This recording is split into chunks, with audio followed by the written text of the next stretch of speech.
Where do you think your entrepreneurial journey started?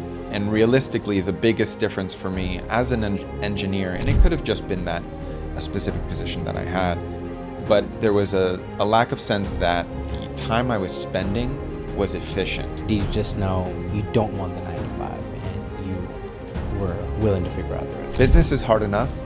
Make it easier on yourself.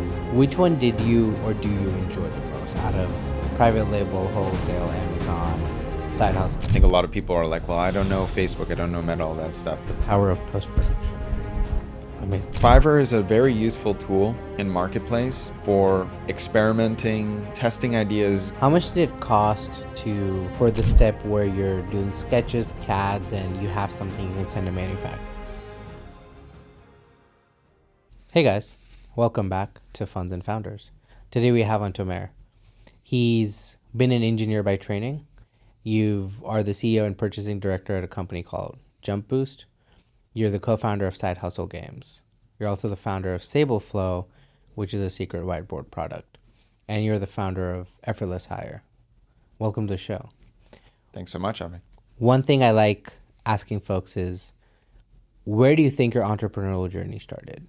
The day I mentally quit my structural engineering job before I actually quit. I was on a flight back from Costa Rica in January to New York. If you've ever been in New York in January, it sucks.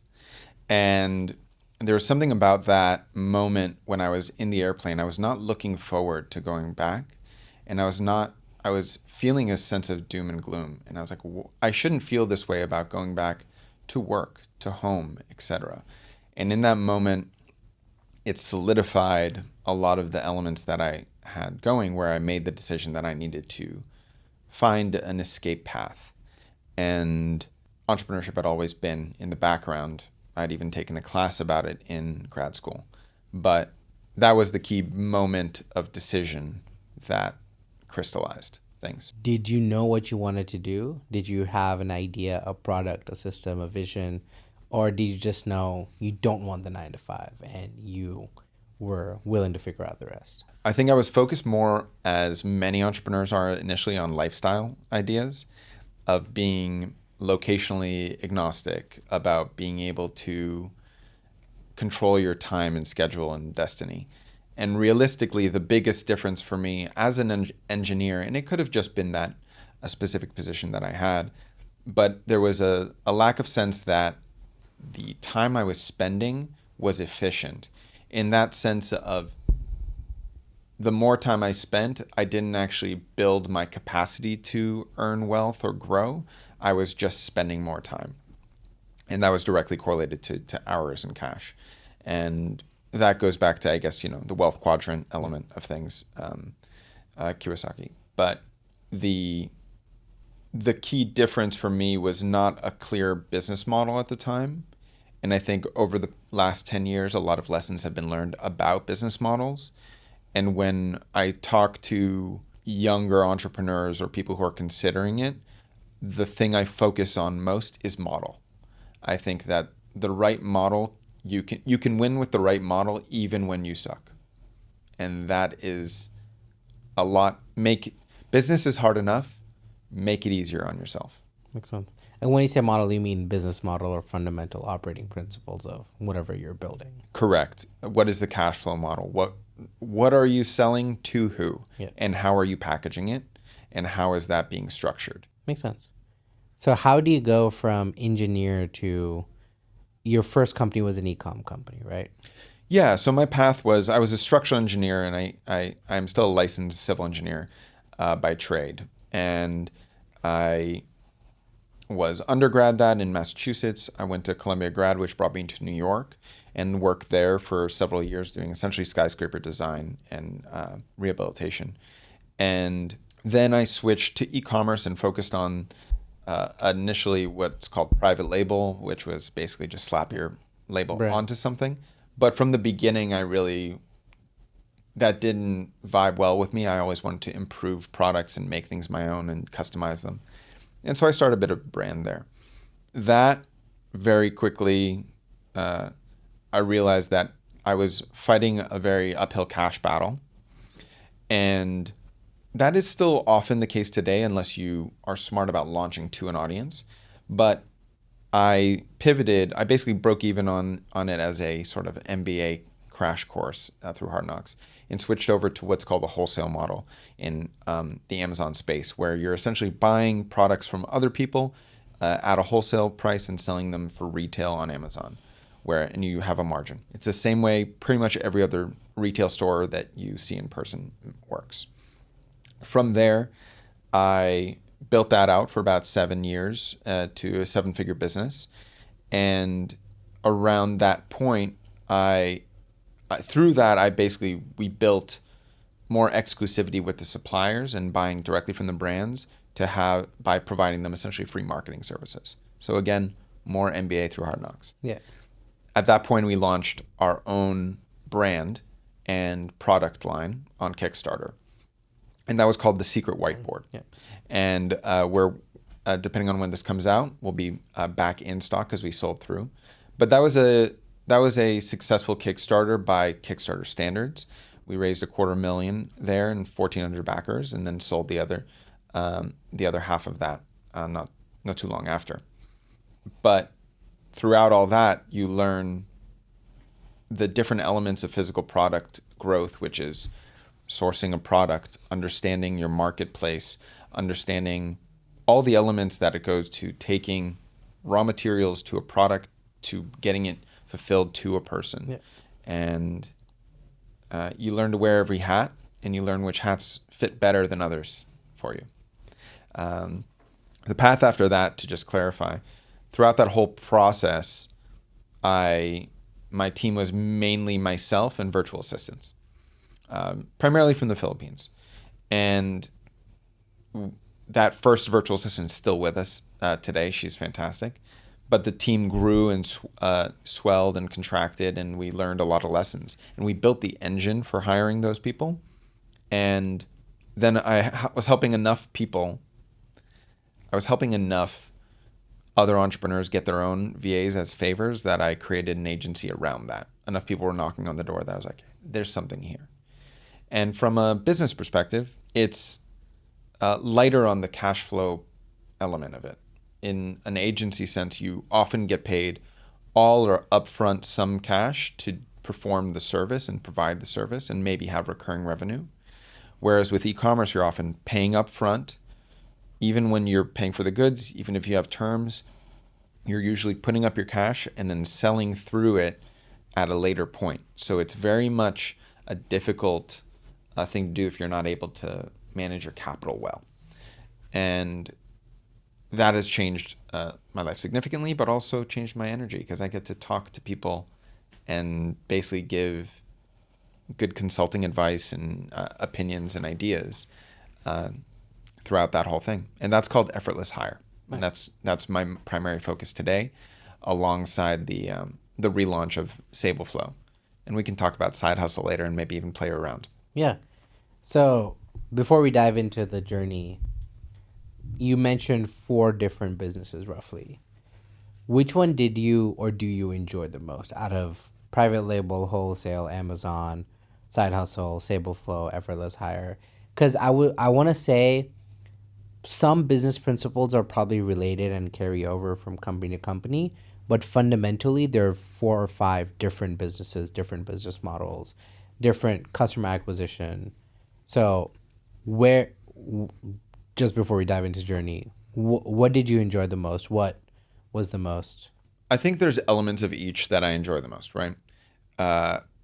And right now, my biggest work is in removing myself from the pieces that I don't like from each of those. Yeah.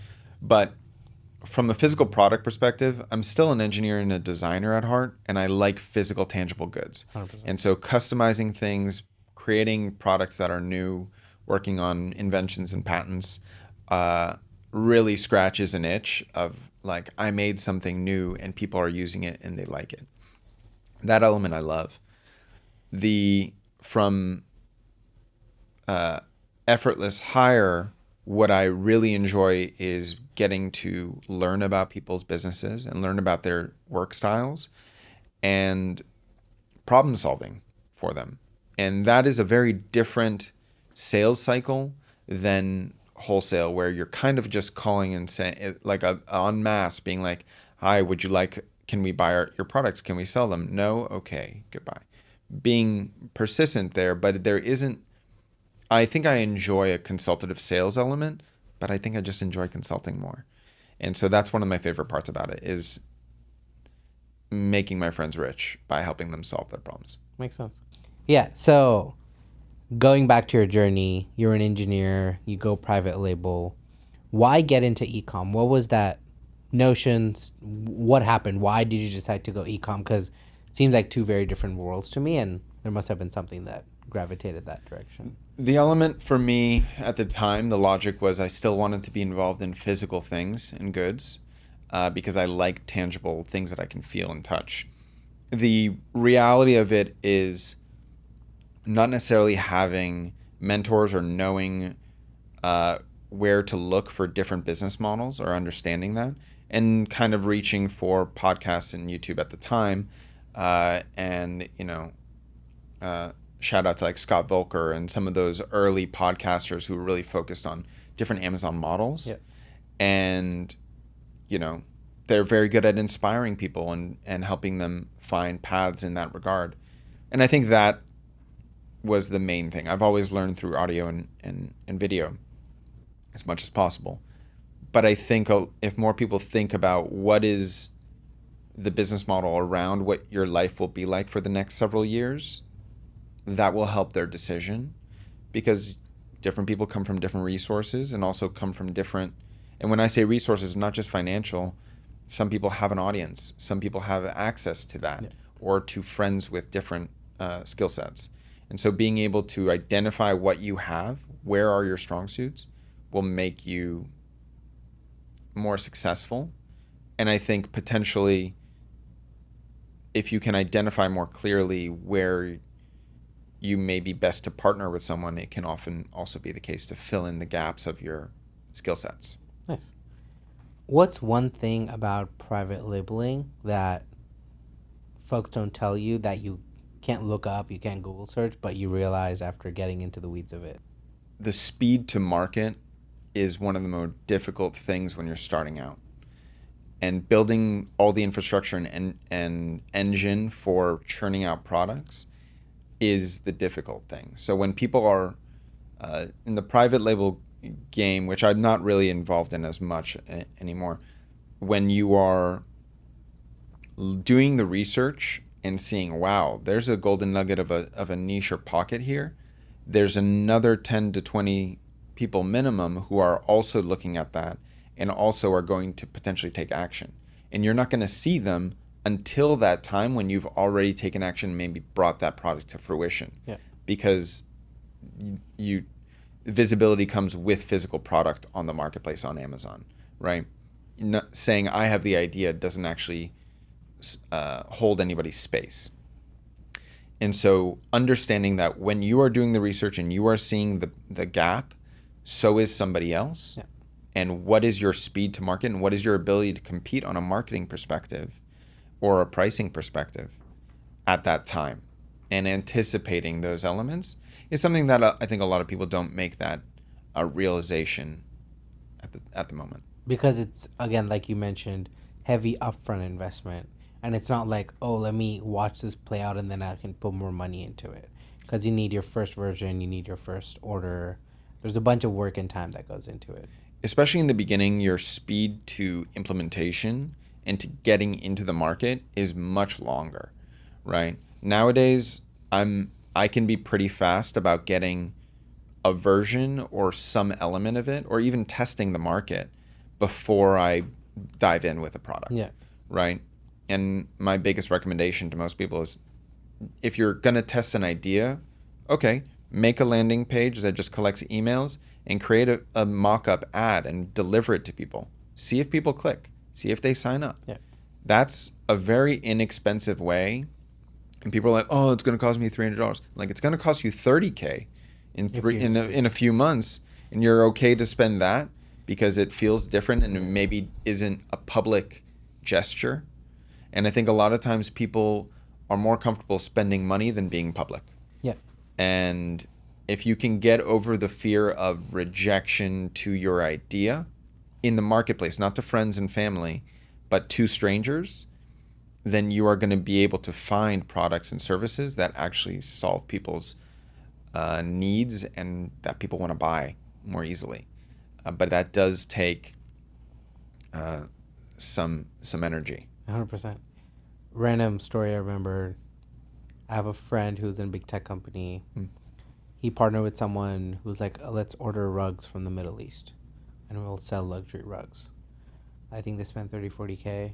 Rugs are, as last that I'm aware, are sitting in a storage unit because COVID happened. They couldn't find, like, there's a lot of like ifs and buts, but it's like to that, like, oh, I have an idea. I know it's going to work. And you get sucked into this like cycle of like, oh, I know people want this because I want it. I'm like, who told you? Where did you get that signal? And like naivety is good, but you invested 40K, put rugs in a storage unit that maybe you'll liquidate, you'll have a way, you'll make your money back. That's irrelevant. But it's all this time, effort, money that's gone into this for a thought or an idea that you didn't spend time validating. So I do agree that nowadays there are a lot of ways to validate an idea for less than a couple grand, and that's a much better investment. I call it tuition. I like, you pay tuition to figure out whether it works or not, and I feel like that's an approach people should take. And it's a space you don't understand, so you're like, oh, who's gonna click ads and do this? It's not that hard if you spend a couple hours trying to figure it out. You also don't have to be the person to figure that out. 100%. Yeah. I think a lot of people are like, well, I don't know Facebook, I don't know Meta, all that stuff. There are a lot of marketplaces and a lot of people who can help you, potentially your friends, potentially your network. I'm a big fan of utilizing things like Fiverr and Upwork for sprints. I think, yes, I have a virtual assistant staffing agency, but for those people, we place long-term operational people who you have repetitive work. But for a one-off sprint or a strategy, I generally recommend experts or people who that's all they do all day, and it's cool for them to just take a one-off gig. Yeah. Use those resources. 100%. 100%. So you go from private label to wholesale. What did you see or what did you realize that made you switch from private label to wholesale? The core difference is a more predictable business model and cash flow. Okay. Right. With wholesale, and there I purchased a course or sort of a course guide, etc. I believe, shout out to the Wholesale Formula. They were very good about that, and I think that still is I think pretty much every course and everything does not give a clear enough spreadsheet of this is what your cash flow is going to look like over time, because they're selling the dream, they're selling the systems, but at the end of the day they may not be clear enough, because oftentimes they're selling people who are starting out. 100%. And it's great, they only need 2% of those to be successful testimonials that sell the rest. And I'm not saying that anyone's doing anything unethical at all, but that is just how that game is played. But with wholesale, there is a more predictable model, and the other benefit is you're generally buying into products that already have validation in the marketplace. It's somebody else's brand equity that's already there, and you are essentially jumping on to those tailcoats, and good wholesalers will jump on and then improve what is existing from a marketing perspective and build a relationship with that brand. And so that appealed to me because I was like, well, I don't have to spend all my money on marketing. These products are already selling. There's already an audience that loves this. So I just need to convince somebody. That can be very hard when there's a ton of people doing it. And so it's a timing thing. I would maybe not necessarily suggest that people get into it now as much as, but at the same time, I'm not embedded in that, nor am I a wholesale Amazon personality. There are some fantastic people who do a great job of that and are actually realistic people. My sidebar, but my only not pet peeve, but what I don't like about sort of course social media area is I feel like there are folks who are really good at it who really want to help someone. But then I feel like there's a lot more noise of like people who don't know what they're talking about and just have an idea or have done a little bit and oversell.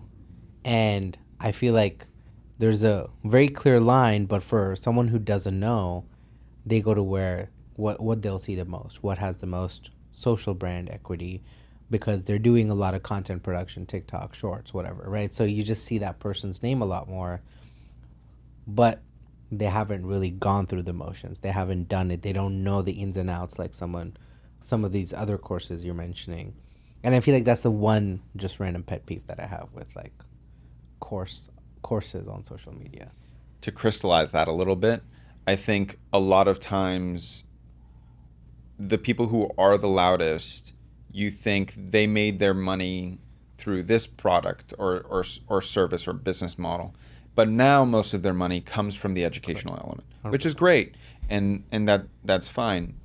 And I think what a lot of people don't recognize is the timing of markets, right? A lot of these people made their largest capital when the market was less saturated, and they are directly benefiting to that market becoming more saturated by training people about it. And so what I would assess is, if you're going to it, how mature is that? How long have they been selling this program? Do they have thousands and thousands of students? Are you competing against those? Are there ways for you to still niche out or to stand out in some form, right? That is the question I would ask if yourself when you're looking at a new, let's call it guru or course or path to take. Makes sense. So you do wholesaling for a bunch, and at some point in this journey, you start Sableflow. Was that to get your creative itch of designing a physical product, or how did that come about while doing wholesaling? And I'm assuming with the growth and trajectory, you're doing well with the wholesaling, so the need for this probably came from a more creative area, maybe? The birth of Sableflow happened because I'll talk about the creative and the business element. From the business perspective, I had seen the value of brand, right? As a wholesaler, you're literally looking at people's brands and evaluating them, and does it have merit? Do people sell? And from a cash perspective, there is much more margin the earlier you are in the pipeline of a product, right? If you are the manufacturer, you have certain margin that you then sell it at, from both to the wholesalers and to direct to consumer. But as a wholesaler, you are taking the later down the path, and your margin is much smaller. Yep. So I did it partially from that perspective, and also to have something that in the future is more sellable, right? It is, people buy brands and aggregate them into their own or other models of growth and acquisition. Yeah. But I knew I wanted to have something that was mine. And also I had plenty of different ideas, but then found one that made sense to be novel in the market, solve an actual problem for me and for other people. And I had tested it in that same way that we talked about, by doing a minimal variation type test of sorts. From a creative perspective, it was basically lockdown, COVID. I was having this problem. I wanted to have a whiteboard. I'm an entrepreneur with a lot of different ideas, and some of them are half-baked, some of them are my KPIs that I want to look at. And I also wanted to have a romantic partner and have them not have to look at that all the time. And I was living in a one-bedroom. So it came literally from the need of being able to have a large whiteboard, which is what this product is. It's called the Secret Whiteboard. It's essentially a large poster art frame that you can change the print for whatever you'd like. And then you open it up, there's a whiteboard inside. It's magnetic, you can hide things in there, read your notes. When you're done, you close it up and it disappears. We'll insert an image right here. There you go. And so I got to scratch the itch of building that out, getting samples. The number of samples in my garage are not okay, but that's okay. What's the number? It's 30 plus of different iterations Okay. and things like that. The number of hinges that I randomly have of different types. You just start experimenting. Yeah. And it really did scratch the itch of being able to create something of my own that had patent potential. And also, there was an ethos there that actually built correctly. Like, I care about art and care about aesthetics, but I care about productivity as well. And it's not just, here's how this works, use it the way I expect you to. It allows you to customize your space to your use case. And a whiteboard's a tool. You can use it for 1,000 different things. Some people use it for entrepreneurial reasons. Some people use it for homeschool. Yeah. Some people use it for game night. Yeah. Great. And it was a fun project that I also got to collaborate with my now wife on. Nice. Which is fun. She's creative director, and that was a lovely way for us to do that and write a script, film a good commercial locally here in Austin. If there were arguments, whose decision would, like if you're split on something? It was my company at the end of the day, and I hired her like a contractor. Okay. And so I think any time you're working with family, friends, anything else like that, my suggestion is to give them the exact same deal that you would give to any other employee or contractor or client, so that at the very least you can say, this is how business is done here, and you can then give them more attention, but at the end of the day, they get the same offer that everybody else does, and that means you can be proud of it. And if you're not proud of it, maybe there's something wrong with your offer. 100%. And I feel like you put that in a very good way, because a lot of folks blur the lines and they're like, oh, let's just start something and we'll do this and figure it out. And I mentioned this once on the pod before. When I was in undergrad, we had a bunch of friends who would do a bunch of hacking stuff together, which is great. We tried a bunch of products, try to spin off of startup ideas. We went to a couple of hackathons, and one of the teams won. Technically, it was an idea we all collectively were working on. But the second that potential grant money, accelerator money, equity, we need a company, you need shares, then it became very murky on, okay, like, my idea, I get 40%, you get 2%, you get 8%. And it was the first time I'd seen it. I'm like, this product has no value right now. It is just an idea with a very shitty MVP. But people started getting into like arguments and decisions of like, okay, who owns an extra percent or who owns that? And I get it, that has its place. I just found it odd that in a situation where we're fighting for equity for something that has no theoretical value.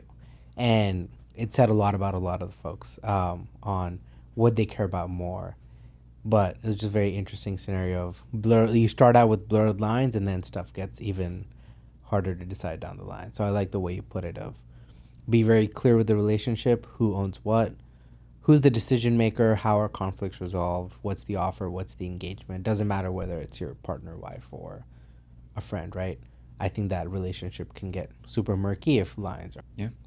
I think a lot of times people also put a lot of value into ideas. 100%. Whereas everyone and their mom has an idea. But execution and capital and investment of time, labor, energy, what's going to move a project further along? Maybe somebody doesn't even have that much cash in it or that much idea, but they connect you to the 5 to 10 people who are going to be the influencers for your business that skyrocketed 100%, 100%. right? Those elements need to be valued correctly, and that can be difficult, and I generally do recommend bringing in a third party to help with that. I'm not by any means an expert on how to do that. So going back to Sableflow, you have an idea, you're iterating. What was the process to take this idea that you had to an actual finished product? Can you roughly walk through the designing, the process, the patenting, finding manufacturer? Like, what was that like end-to-end process, and how long did it take you to like, oh, I'm going to start on this idea to oh, my first version is ready. Like the first version you like enough was ready. Certainly. So initially there is the chrysalis of the idea, right? Oh, this could be interesting. And from there, look in the market. Does anything like this exist? Is there anything out there? There was a very, very bad, rough kind of version of something like that. And so we looked at that. What were the problems with it? Why was it not working? And there were very clear reasons. And from there, testing it in terms of, okay, let's put out some ads. Let's put out a landing page with a mock-up, see how people react. Quick, good reaction. Okay. I am a big fan of, if you're going to be building a business and dealing with a product line, get a sourcing agent wherever you're going to be doing it. Either it's, direct, you may not know where you want to manufacture, and if that's the case, I would get maybe a broker who has ideas of different locations. But get somebody who can handle iterating, who can look at samples locally, who can answer, who can hold your standards internally and look at things and make judgments outside of you and be able to iterate quickly. And so I found a very good one for that. And through a recommendation, but it was essentially an Upwork person. Yeah. And then dealing with hand sketches to CAD sketches, making sure that the manufacturers who are going to be getting that have what's called a triple N agreement. It's basically a non-disclosure one, and then starting to get samples. Okay, these ones are good, these ones are bad. What about these are good? What about these are bad? Iterating within those. Oh, great. That once you then understanding what is the manufacturing process start to finish, that's where you can really start saving a lot of cash. People will just make things however you kind of tell them to sometimes, or however they think is best. And if you then understand, oh, this part's actually important to the product, this is less important. For me, like the whiteboard surface was very important because it's like, okay, you're working with it, you're erasing all the time. Went through like 20 different materials or samples for just that part. Okay, iterate. We have a sample that's good enough, that's close enough. We know we have one or two more adjustments, but we kind of know what our pricing's going to be, etc. Then we did our Kickstarter launch. And so for that, it's having samples that you can film, create content with. Yeah. The benefit of something like... Tell a story. Especially on most online things, visuals matter more than anything else. If you are becoming an Amazon seller or you have a product that are going to move over to Amazon, barely fill in all the text for SEO reasons in there, but all the information should be in your photos, infographics, everything should tell the entire story of the product, every piece of information outside of the text of the body of the listing. So speak visually. Anyway, so we did that, scripted things out, and set up our filming, as well as I acquired some leverage financing through a few different means, but essentially just loans. Yeah. And then we did our launch. We had an agency that was managing the ads for that. There were adjustments that I would make there in terms of making things more efficient now that I do. If you are going to do a Kickstarter, my biggest lesson is that spend your ad dollars on people who have already purchased past Kickstarter products. It is too big of a journey to try and educate someone on what Kickstarter is and that whole concept. Still waiting for a few, but... Right. And so don't even try to convert people onto that platform. Just convert people who are already there and that your product is relevant for. Yeah. And so that's the 80-20 rule there in terms of ad spend, and you'll save a lot. The other big rule or suggestion is maybe don't do international initially. That's another 80-20. It's 20% of your revenue, 80% of your headache. in terms of dealing with imports, transport, customs, returns. all the little things that are difficult enough locally end up becoming a lot more complicated in countries you've never dealt with before, much less legislation and or registrations and things like that. So that's the other big tip. Anyway, we progressed, do that, and we delivered on time, roughly about maybe about a month later than expected, which from a Kickstarter perspective is very good. I know people who are years ago, and they're like, I think I've committed to something. And you're like, well, we held our promises and delivered a product that we're very proud of. And people love it. We got a lot of very good reviews, and then pushed to work it on Shopify, moved it over to Amazon as well, and it did great. Nice. Couple quick tidbits through that journey. How much did it cost for the step where you're doing sketches, CADs, and you have something you can send to manufacturer? The reason I'm asking, I was trying to get some CAD drawings for the house we're going to move into in Arkansas, because I didn't get CAD files. I got a photo of a PDF, and the builder won't give me CAD files for whatever reason. And I was like, okay, how much is it going to cost me to find someone who knows CAD, be like, hey, here's a photo, just make me a proper CAD drawing. It's like $100, $150. In my mind, designing a house or like doing a layout should be at least $1,000, $2,000. Again, just assumption. And I saw his past history of jobs. It's like, oh yeah, dwelling unit, ADU here, do that, and everything's $100, $200. I'm just like, that's what it takes to build and like plan an addition to my house.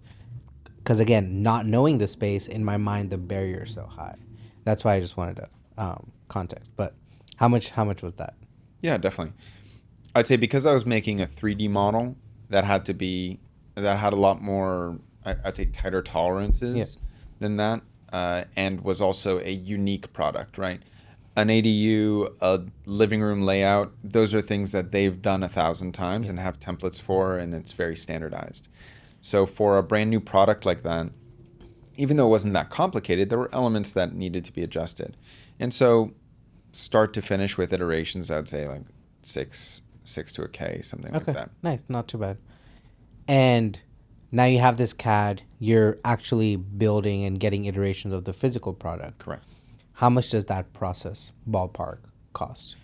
That is more expensive, especially depending on where you're manufacturing it. Yeah. But, the samples are going to be like 4 to 5 times more expensive than your final product. 100%. Yeah. So I'd say a few K. The other big thing is, look, there are, if I were recommending somebody who is going to go into e-commerce in any form, I would maybe have them optimize for smaller products that are that encourage repetition of purchase, maybe in the CPG space potentially. Yeah. These are larger art frames that you buy once. You buy once.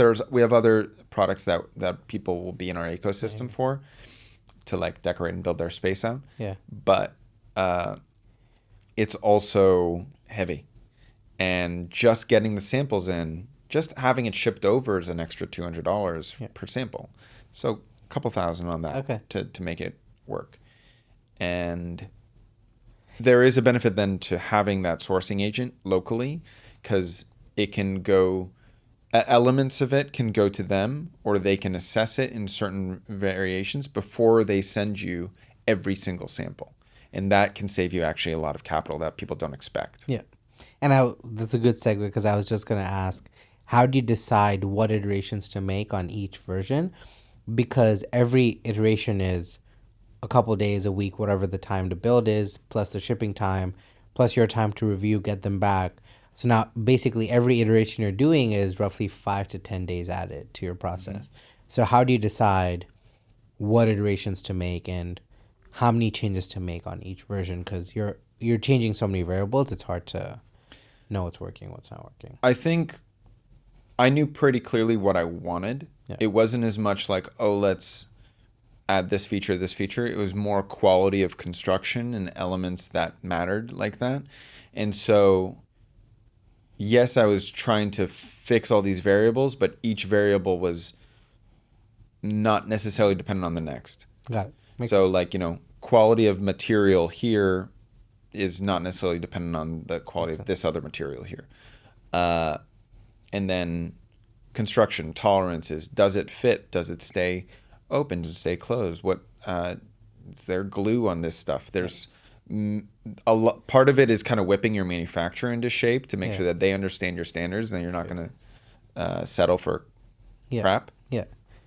And I think that is where I just have a very high standard of what I'm going to send to people. Makes sense. Because it's got my face on it. Not the product, but at least the commercial for the Kickstarter did. Makes sense. Sweet. And so you've built the product, launched Kickstarter, now moved to e-com, and you have all the supply chain stuff figured out. Where does the transition come from running multiple e-com businesses to starting Effortless Hire? Sure. And was it a signal you saw? Was it just demand? I know you mentioned a lot of folks are reaching out. What had you built in these processes that ended up leading to Effortless Hire? Jumping from the e-commerce space through all these entrepreneurial journeys, I had essentially built myself and prepped for this moment without knowing it, right? And I had virtual assistant staff the entire time. I had been building those. I had recruiters. I already had systems in place for standards, etc. And I had helped a few friends already with that need. And so part of it was a bit of exhaustion from a cash flow perspective, right? I was like, this is constantly eating more, needing more leverage, needing more cash up front for all these things. And I was looking to find a way to have another flow of cash that would support both sides, but that also lived within that ecosystem of products and services that support small businesses and entrepreneurs to improve their lives, their quality of life, and their quality of business. And so this kind of works actually hand in hand, where it's like, great, let's fix up your business system so you can actually live a life that you like, and then let's fix up your space so that it doesn't feel cluttered. You can feel like you enjoy working there or living there, whatever, or both. That's the point. And that was kind of the catalyst for it, is a bit of exhaustion on that, and realizing that you don't make that much money on a good Kickstarter. A lot of people think, oh, some people raise $1 million. I'm like, if it's their first one, they may not have made that much. If it's their third one, then they've probably dialed in the systems where their margin is a little bit better. And so I think in the beginning, it's, you don't actually collect that much. And so you're like, great, I have this success, but I'm still feeling behind on cash things. So let's fix that by building this other system and service. And wow, I actually like this a lot more. I'm actually good at this. I enjoy talking to people. It lights me up. It gives me energy in ways that other sales processes did not. And that's actually a big lesson for me, which was last 10 years or last, so I thought I did not like sales. I was like, I'm not a salesperson. I don't like that stuff. I just didn't like selling that stuff.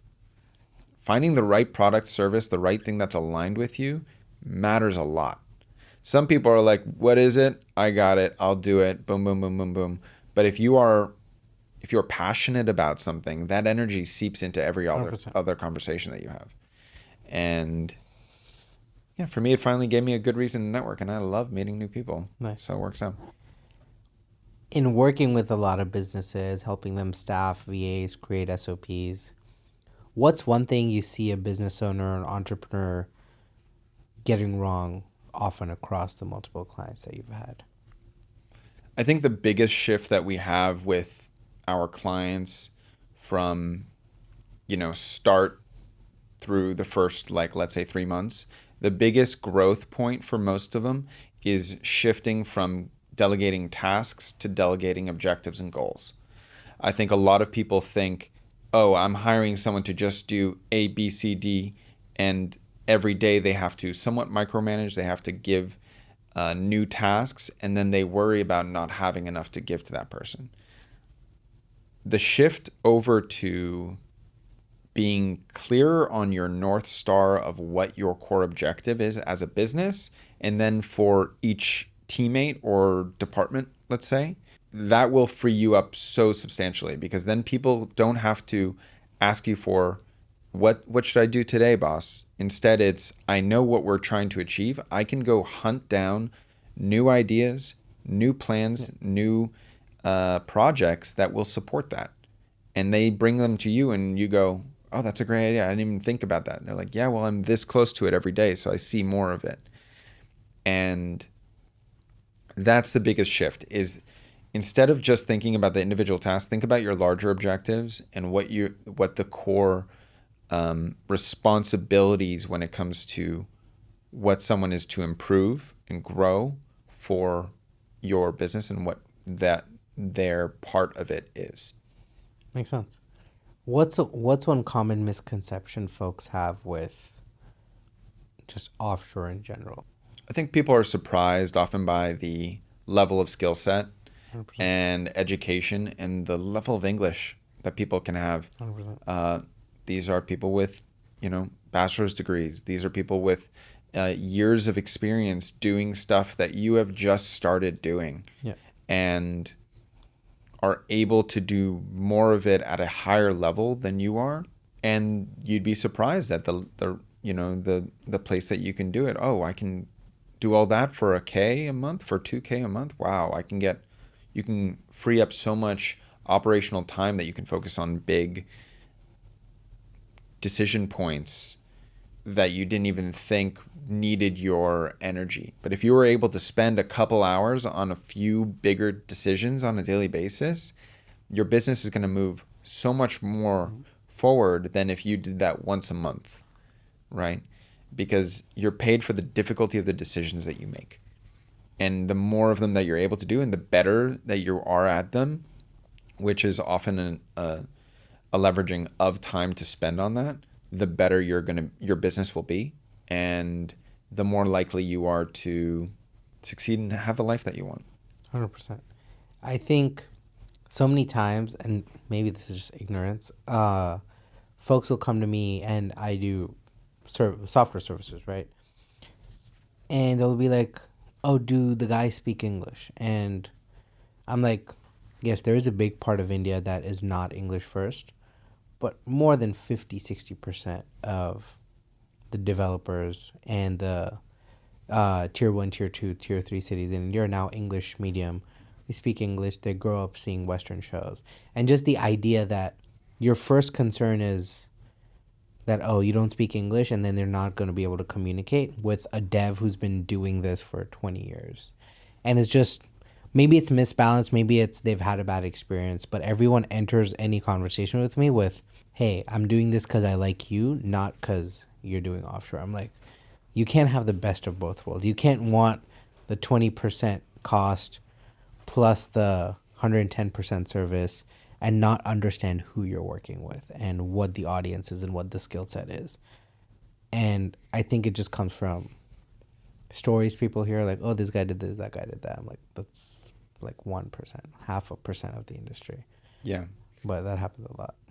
To speak to that a little bit, at least within our agency, we source from the Philippines and Latin America, Yeah. and both have excellent English, but it all depends on what you're looking for. 100%. Right? And I think a lot of people have assistant horror stories, Yeah. because they didn't do necessarily their due diligence, or weren't clear enough about the objectives and the agreement from the beginning, or they didn't just do enough hunting to find the right person. 100%. And that's the problem we're solving, is like, I'm going to help understand your business and you, and ask questions that you may not have even asked yourself lately, and to understand, okay, this is more what you need. This is one person. This is two people. This is the order that which you should put these people in. And being intentional about that, so that your business succeeds in a logical way. Because I don't like to give, for example, a lot of people are like, oh, I'm going to feel overwhelmed. I'm like, there's a gradient. There's a way to grow it so that it feels bite-sized. or else you will feel overwhelmed. Yeah. Right. But then that's the other benefit, is that we're there to kind of course correct and optimize for them. One question about hiring offshore and hiring VAs. What's more important? Is having your SOPs down and what you need more important, or is hiring the right person important? Or maybe it's a mix. I don't know. So I actually am a big fan of hiring before you have your SOPs. Okay. And the reason for that is you're going to end up training this person on a task. And it also does depend on what role you're placing them for, but it does depend on what you're placing them for. But bringing somebody in and training them and having them build the SOP as you train them is so valuable, because one, it eliminates that slowed down for you to hire somebody. And two, it explains to you through the conversation of explaining to them, it's going to be a better one rather than you having to anticipate every little question. And then they can bring it to you. And there's nothing better, as we all know from like school, than the way to solidify information and to prove that you know it is to bring it to somebody in their own, in a report that you've built or something like that. And like the best way for you to learn something is for you to teach it, and then for you to teach it. And the best way for someone else to learn it is also to parrot it back to you. Right. I think the other benefit of that is they then provide you, and that's something that I always encourage, is for, yes, you've given the objective to somebody, but have them parrot back to you the priorities, what they understand it to be, because they may not, but it's okay for them to be wrong. That's how you course correct. So when it comes to building the SOPs, I actually like virtual tools like Otter and Fathom, things like that, AI tools that do video and transcription, and use those to walk people through it, have them shadow, and they will take that transcription, they will take the screenshots from that video or even sections of it that you can export and build the SOP from that. And they can use ChatGPT to help summarize those things. But they can ask questions along the way. It's easier and removes that stress of feeling like you have to be ready, because you'll never feel like you're ready. So just bring somebody in once you understand what you need. Towards the end of every episode, I like just rapid firing a couple questions. Okay. So what are 3 resources that you'd recommend to folks listening? And this could be entrepreneurship, just life, whatever. Just 3 reasons. I'm trying to think about things that may not have been said or are not too obvious necessarily. You'd be surprised. I get some books that have gone episode to episode, but more often than not, it's 3 very different things. One thing that I've been enjoying lately is, if you're watching this on YouTube or you have a YouTube subscription like I do, there's a lot of audiobooks on YouTube for free, the whole thing. And you can just go and listen to them there.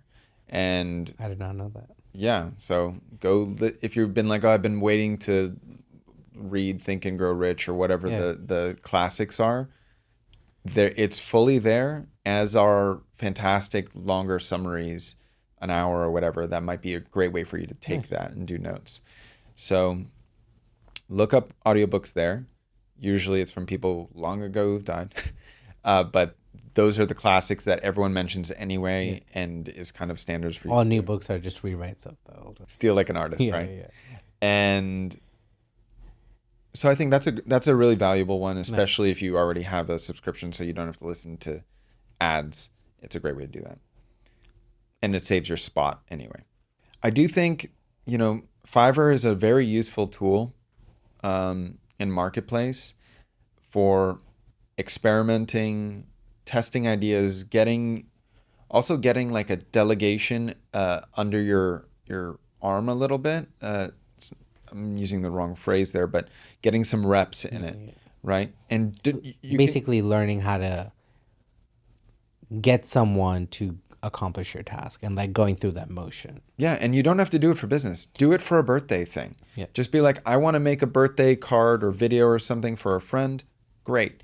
I'm going to go there, and here's my key suggestion on Fiverr. Hire 3 people to do the exact same thing. It's still going to cost you less than that, and you'll write a good brief. You can use ChatGPT for it if you want, and give it to all of them, the ones that you hire. Push them all with revisions equally. One of them will give you the result that you really want. Pay them for the root files or whatever you need, like if, the raw elements or the upgrades if needed. Thank everyone, give everyone good reviews. They did hard work for you, but take that. Then you now have that person that you can go to in the future for that task. Yeah. But you've also saved 3 weeks of you iterating and doing that over and over again. Call that the cost. And that's my biggest tip on Fiverr. And it's a very useful tool for all sort of things in quick iteration. I don't think enough people are honestly just utilizing grocery pickup things. And it will save your life in terms of time. And the energy that I spend staring at grocery aisles and how lost I get in there, I love it. It's fun, and I still go for some specific times, but it does save things, and it may also help, your relationship, because it's like, it's done. You can set it up while you're watching Netflix with your partner and pick it up the next day or later that day. I like it. Whatever it is. What's your startup tech stack? How do you operate your businesses? Go top down, all the tools you use, what they use them for, and on e-commerce, it's Shopify, it's Amazon, it's kind of a lot of the things in Shopify ecosystem, Klaviyo, a few add-ons for marketing things like a heat map, like on Lucky Orange or something like that. When it comes to, and we're looking at transitioning things more towards in the agency space. In the agency space, we cut it all out. I know, that's why I give you a pause break, so I know you can edit.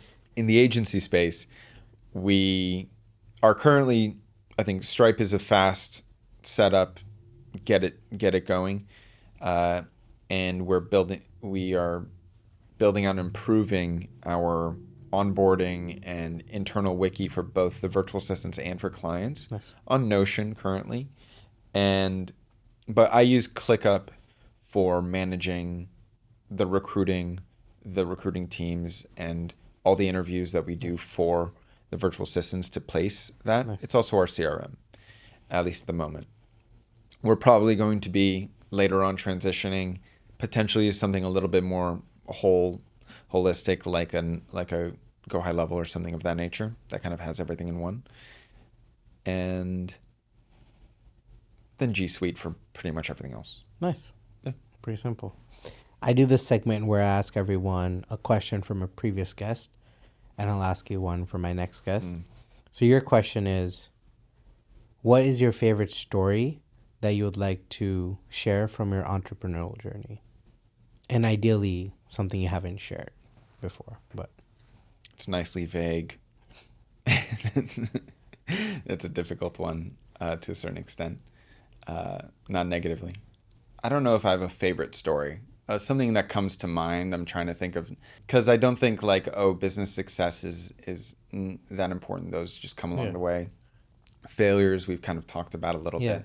So something funny is that for our Kickstarter commercial for Sableflow that we filmed it, we were scrappy. We wrote it on our vacation to Iceland, where we went for a friend's wedding, on the road trip. It was interesting. But then when we filmed it, we needed somebody. The basic plot was that this guy essentially me, was working at home and needs a place to hide their stuff. He has his girlfriend coming over. Oh no! He closes it and it cleans up, right? She goes, oh, it's nice, cool. Then later the relationship progresses, and hey, my dad's gonna come by and meet you, and he's like, oh no, cleans up again. Anyway, we needed someone to play my dad. I wasn't the actor, but we need to play someone to play the dad. And I was like, who do I know? Oh yeah, my old landlord. And so I just gave him a call, and he was like, sure, I used to act or whatever. And he killed it. He was funny and disapproving in the right way, in the good way. But you never know. Just ping people.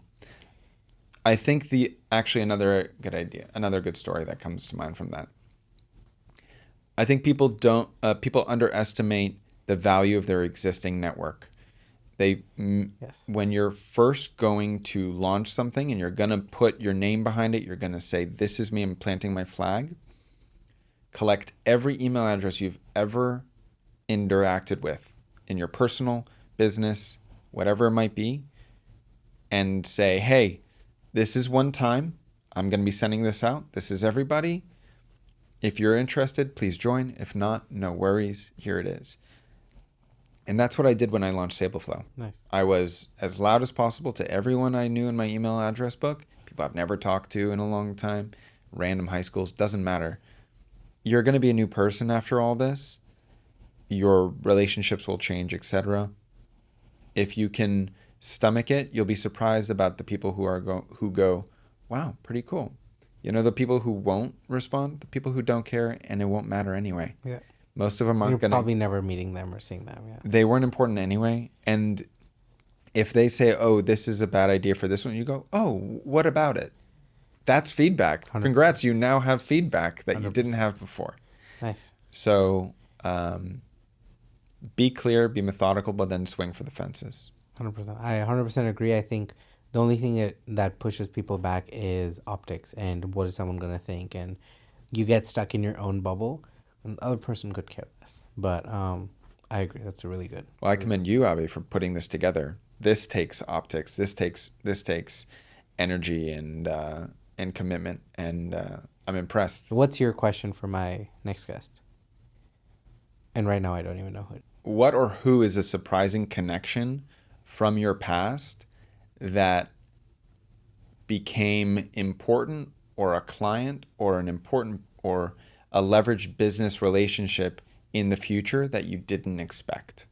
I'm trying to think. I don't have an answer right now, but I like that question. I have a friend from high school who is one of my favorite clients now, nice. And I did not expect that to be the case at all.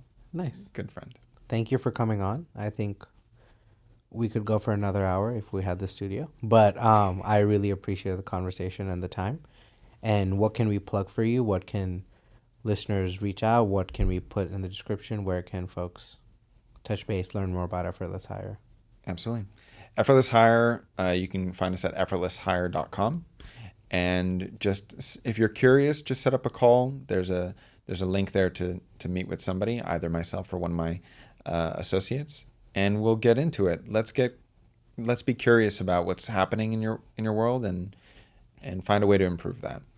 And keep an eye out for the Sableflow restock. That'll be on Amazon and on our Shopify. And we didn't get a chance to talk about Side Hustle, but we're relaunching that too, which is a fun game that is built for entrepreneurs. It's called Side Hustle, the party game for entrepreneurs. Nice. And we'll link all this, and then we'll make sure it gets plugged throughout the episode. Yeah, and you can play that for free. Right now we have a digital version, and we're relaunching the physical one. Nice. That'll look nice and lovely. But thank you, Abby, so much for having me here. I appreciate your attention and your audience's attention. Thanks.